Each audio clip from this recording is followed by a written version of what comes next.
જેની રાહ વડોદરા અને આણંદ સહિત સમગ્ર ગુજરાત જોઈ રહ્યું હતું તે કામ થઈ જ ગયું. ગંભીરા બ્રિજ પર લટકતું ટેન્કર બ્રિજ પરથી ઉતારવામાં સફળતા મળી. આખરે કેવી રીતે મળી આ સફળતા? કેવી રીતે ટેન્કરને ઉતારાયું નીચે? આ પ્રશ્ન ઘણા લોકોના મનમાં છે અને અમે તેનો જવાબ આપીશું.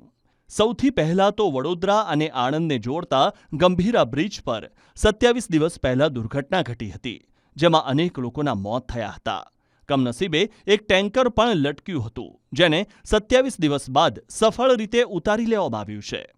પોરબંદરની વિશ્વકર્મા મરીન ઇમરજન્સી રિસ્પોન્સ સેન્ટરની નિષ્ણાત ટીમે આ અશક્ય લાગતું કામ પાર પાડ્યું. 2 હાઈટેક એરબેગ્સ અને કેપ્સ્યુલની મદદથી ટેન્કરને ઊંચું કરી દોરડાઓ વડે બ્રિજના સુરક્ષિત ભાગ પર ખેંચી લેવાયું. આ જટિલ ઓપરેશનમાં ટેકનોલોજી અને ટીમ વર્કનો અદ્ભુત સમન્વય જોવા મળ્યો. જે ટેન્કરને ઉતારવામાં 2-3 દિવસ લાગી શકે તેવું માનવામાં આવતું હતું, તેને એરબેગ્સની નવીન ટેકનોલોજીની મદદથી ઝડપથી ઉતારી લેવાયું. આ ઓપરેશને ગુજરાતના ઇમરજન્સી રેસ્ક્યુ ક્ષેત્રે એક નવો ઇતિહાસ રચ્યો છે.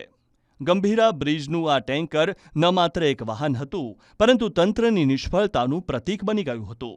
આ સફળ ઓપરેશનથી ન માત્ર ટેન્કર ઉતર્યું, પરંતુ લોકોનો વિશ્વાસ પણ પાછો જીતાયો છે.